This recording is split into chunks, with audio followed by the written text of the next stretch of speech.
up, everyone?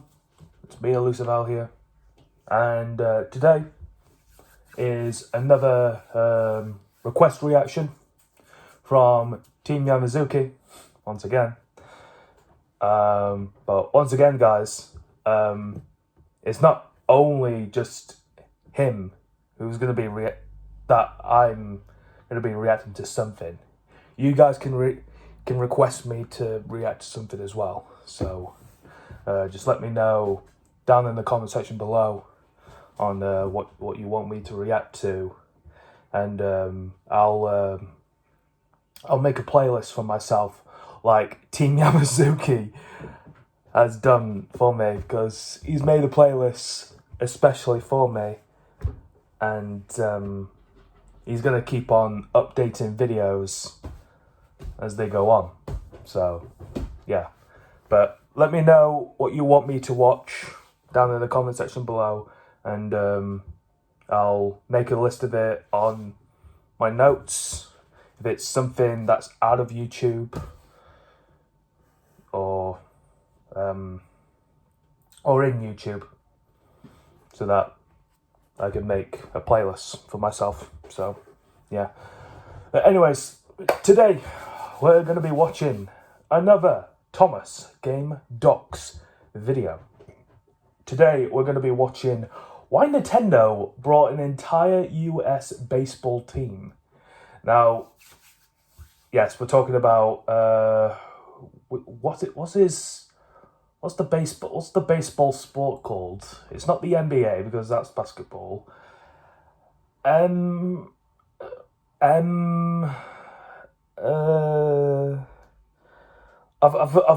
forgot the league, what it is over there.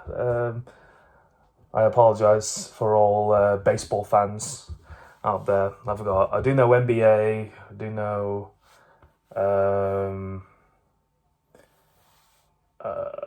MLS, Major League Soccer, and yeah, that's sports. And of course, there's UK sports as well that we're commonly known by. So yeah, why Nintendo brought an entire US baseball team? Well, Nintendo, there's Mario, of course, but the entire US baseball team, like the teams, actual teams that are playing in baseball? Huh. Did not know that. But anyways, we're going to get right on into this video and let Thomas Game Docs explain why they brought in the baseball team. So, yeah. So, without any further ado, guys, let's begin this video in 3, 2, 1, go. This will have to come down, I think, is the oddest ownership in Seattle history, and one of the oddest in professional sports nationwide. Yamauchi was never a baseball fan. He never saw the Mariners play. He never engaged at all. But people really need to keep in mind that he saved baseball in Seattle. Hi there, welcome to Thomas Game Docs. So, Nintendo have made some weird corporate moves over the years. Some have paid off, like a console with a motion-sensitive TV remote for a controller. We would like to play. Others, not so much. Virtual Boy, see it now in 3D. But not all of Nintendo's much-loved weirdness comes down to corporate gambles. Sometimes a guy just wants to buy a baseball team, goddammit. And so today I'd like to tell you the story of Nintendo's, or rather, one man at the helm of Nintendo's $100 million purchase of a Seattle baseball team. One man in particular bought MLB, that's it, Major League Baseball. That's the one that I was trying to think of. I got the M initially right. In Seattle, America, the local baseball team, the Seattle Mariners, had fallen on hard times. They had only been established in 1977, and during these first 14 years, the team had struggled to attain any meaningful long-term success. And so, the team's current owner, a man by the name of Jeff Smulyan, was becoming unsettled. What was the future of his team? Would he have to sell it off, or even worse, disband it? Well, not long afterwards, he stumbled upon what he thought to be the answer to this question. A rich businessman from Tampa, Florida, called Frank Morzani, came to him with a proposal. Sell your team to me and move them to Florida, he suggested. Now, this would be a 3,000-mile move, but the deal was hard to resist. The future of the team in Seattle was looking grim, and this seemed to be his silver bullet. And so Smulyan began preparing the paperwork for this deal to go ahead. According to some early evidence, it seemed likely that the move would be approved by the American Baseball League. Everything was finally looking up for Jeff. Okay. However, one local politician was unhappy. A Washington senator by the name of Slade Gorton decided he could not let this deal go through. This was his local team, the community's local team. And so he resolved to use everything in his power to prevent this 3,000-mile move. He started searching for new owners, potential owners, to take the team's helm, as it were. But this was an expensive proposition, and a risky one too.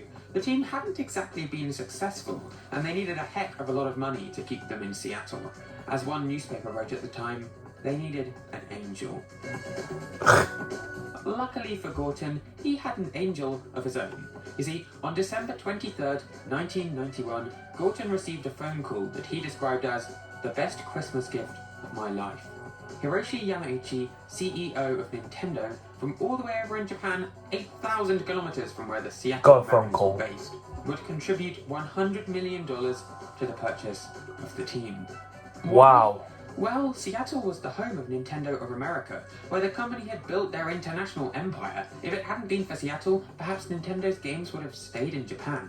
As Yamauchi explained in an interview, Japan has the United States to thank for its miraculous post-war recovery and economic growth, and Nintendo has also been allowed to do business in America. I owe a great deal to the United States, and want to do everything in my power to pay it back.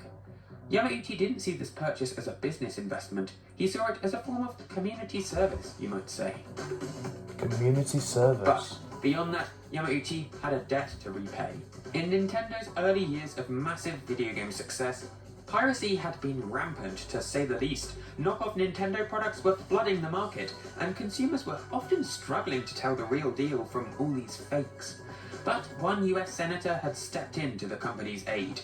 The chairman of the Congress Committee of the US Senate passed legislation that massively curbed this intellectual piracy, helping Nintendo out a great deal. And the identity of this senator? Slade Gorton. This purchase was Yamauchi's chance to properly thank him for what he did for the company. Alright, so the deal was settled. Yamauchi would contribute $100 million to the purchase, alongside a further $50 million or so that Slade Gorton collected from local, smaller donors. The day was saved, as it were. Or at least, that's what Slade and Yamauchi thought. Oh, what happened? Unfortunately, the battle wasn't quite over yet. Their next big opponent was, racism. It seemed inconceivable to the American Baseball League that the Mariners could be sold to a foreign owner, much less an owner from Japan, of all places. Baseball execs talked of protecting baseball from Japan. Yeah, they weren't even trying to veil their xenophobia. These guys were just racist. They didn't want a Japanese owner to buy this US team. And they were powerful too. It seems like they might be able to put a stop to this investment. Their deal was grinding to a halt. Maybe all would be lost. But in the face of this, one man came to Nintendo's aid. And it's someone you might not expect. The son of the president of the time, George W. Bush! Bush convinced all the other baseball team owners that this buyout was the best thing for the team. US baseball needed it. If these owners really cared about baseball, they needed to vote to approve this deal. And Bush's lobbying ended up working. The sale was approved. Now, Yamauchi was initially limited to a less than 50% stake in the team, despite investing considerably more than 50% of the cash. But the fact that this deal was approved at all was a minor miracle considering the climate of the time. Oh, there's an ad. 3, 2, 1.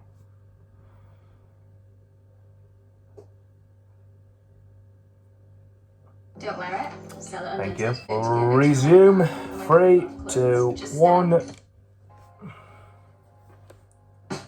And under this new ownership, the team experienced a huge boom, success for the next 10 years, the likes of which the Mariners had never experienced in their previous 10. Hooray! Now, in Hooray! 2004, Hiroshi Yamauchi decided to sell his stake in the team directly to Nintendo of America, since this was, after all, the company directly based in the Seattle area. And over the coming years, the company brought a few Nintendo touches to Mariners games.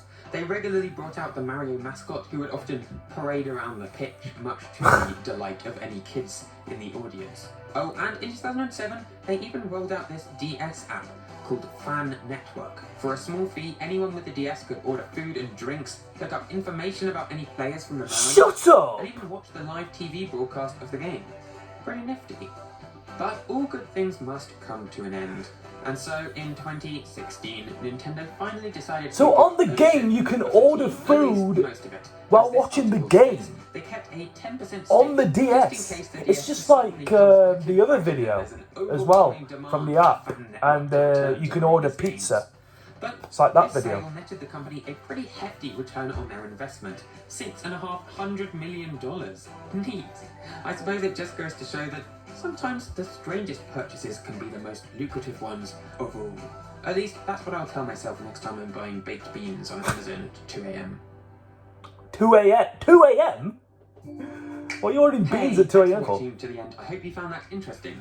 For more lost chapters in the history books of gaming, be sure to subscribe to the channel and follow me on Twitter at ThomasGdocs. Okay, see you next week. It'll be a hoot. Bye. Bye. Cheers, Thomas. Alright, well, that was why Nintendo brought an entire US baseball team.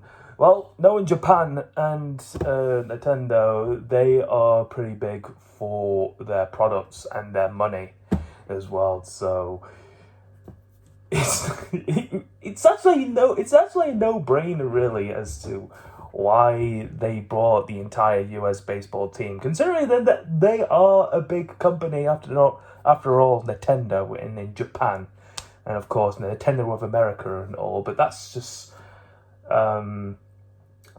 like to get their approval and all and everything. But yeah, the one man that absolutely saved it, despite the accusations and everything, all the racism slanderers in there and everything else that's been called. George W. Bush. George Bush, out of all people, the former US president, got in there to step... Oh. Yeah, and that happened. Like I said, George W. Bush got in there, saved the day, made a statement saying, let's do what they're doing, and let them take the US baseball team and unify all of us. You know, it's unification. That's it. But yeah, interesting. This is an interesting look. It was an interesting look to look at why Nintendo bought the entire US baseball team. Very interesting to look at.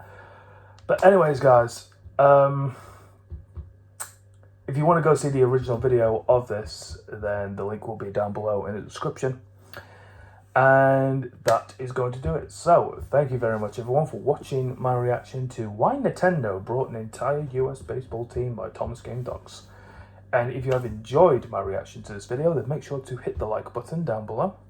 And if you're new to my videos and want to check out more of my channel, then you can by hitting the sub and hitting that bell for more updating content when I upload the next video.